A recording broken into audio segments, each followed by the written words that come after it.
Hello everyone, আসসালামু আলাইকুম। আপনারা সবাই কেমন আছেন? আজকে আপনাদের দেখাবো পুডিং। এখানে 1 কেজি দুধ একদম জাল করে হাফ কেজিরও কম বানাই ফেলছি। ঢাকার দুধ অত বেশি ভালো হয় না, কারণ অত ঘন হয় না। 1 কেজি দুধ এতটুকু হয়েছে, তো এটা ঠান্ডা করতে দিছি। আর এখানে এই যে চিনির ক্যারামেল বানাইতে দিছি, ক্যারামেলটা হোক।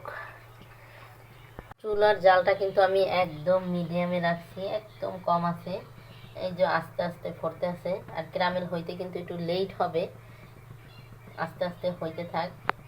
এখানে অনেকটা ক্যারামেল কিন্তু হয়ে গেছে, আর একটু কালার হবে, নাহলে কিন্তু ভালো লাগবে না। তো একটু বেশিক্ষণ রাখলেই ক্যারামেলটা হয়ে যায়, তো আর বেশি করলে হয়তো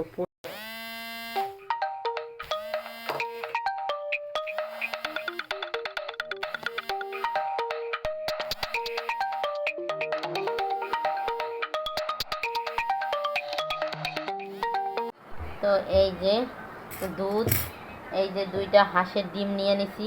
এখন এই 2টার এখানে ফেটাবো। 2টা ডিম দিয়েই বানাবো।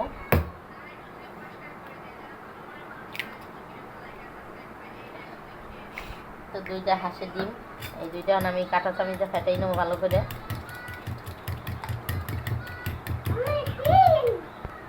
এখানে আমি এলাইচের কিছুটা গুঁড়া দিয়ে দিচ্ছি, এখানে এই দুধের মধ্যেই দিচ্ছি, কারণ এটা যেহেতু ছেঁকে নেব। তো আমার ডিম ফাটানো শেষ। এই যে দেখেন আমার হাত, এই তো আমার ডিম ফাটানো শেষ। এখন আমি দুধের মধ্যে দিয়ে ডিমটা আরো ভালো করে ফাটিয়ে নেব।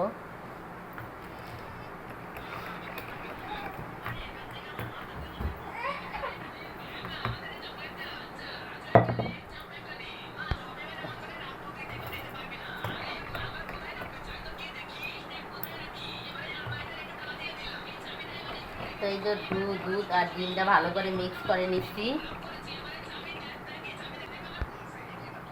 তো এই তো আমি এখানে একটু লেবু দিয়ে দেব। এই যে একটু কি কয় এলাচের গুঁড়ো দিছি, আবার একটু লেবু দিছি, যাতে ডিমের গন্ধটা না আসে। কমই দিছি লেবুটা।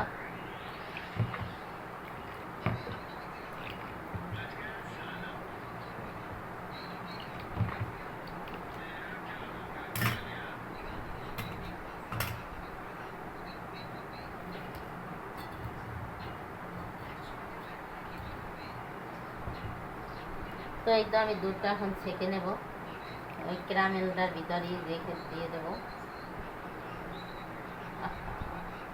তো এই তো দিয়ে দিলাম, শেষ কাজ। এখন গরম পানি দিয়ে বসিয়ে দেব, একটু ট্যাপ ট্যাপ করে দিই।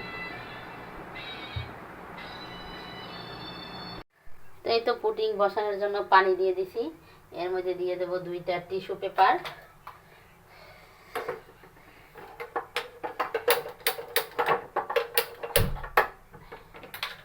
তো এই টিস্যুটার উপরেই আমি পুডিংটা বসাবো। তো এই তো পুডিংটা এখন এখানে বসিয়ে দেব, একটু মাছ বরাবর। আর এখানে এটা ঢাকনাটা লাগিয়ে দেব। এই তো তো এটা হইতে থাক, 30 মিনিট পরে ফিরে আসছি। তো পুটিনটা কিন্তু এখন হয়ে গেছে, দেখি কি অবস্থা। পানি কিন্তু একটু নাই, তো আমি টিস্যুটা কিন্তু আগে ফালাই দিছি হাত দিয়ে টেনে। তো এটা কিন্তু গরম ছিল, খুলতে পারি নাই। তো এখন দেখি কি অবস্থা। মাশাআল্লাহ, অনেক সুন্দর হয়েছে কিন্তু পুটিনটা। তো পুটিনটা যেহেতু এখন ঠান্ডা হয়েছে, তো এইটার ভিতরে সার্ভ করি। তো একটু কাটতে হবে যদিও সাইড থেকে।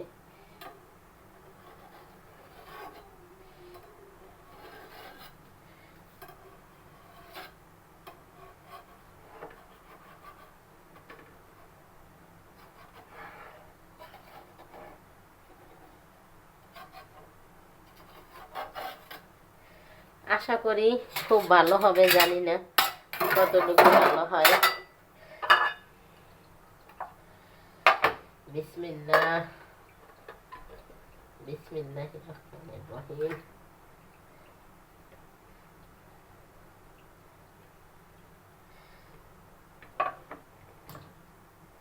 মাশাআল্লাহ, খুবই সুন্দর হয়েছে। এই দেখো, আমার প্রশংসা আমি নিজেই করছি। এখানটা সাইড থেকে একটু লেগে আছে, এই যে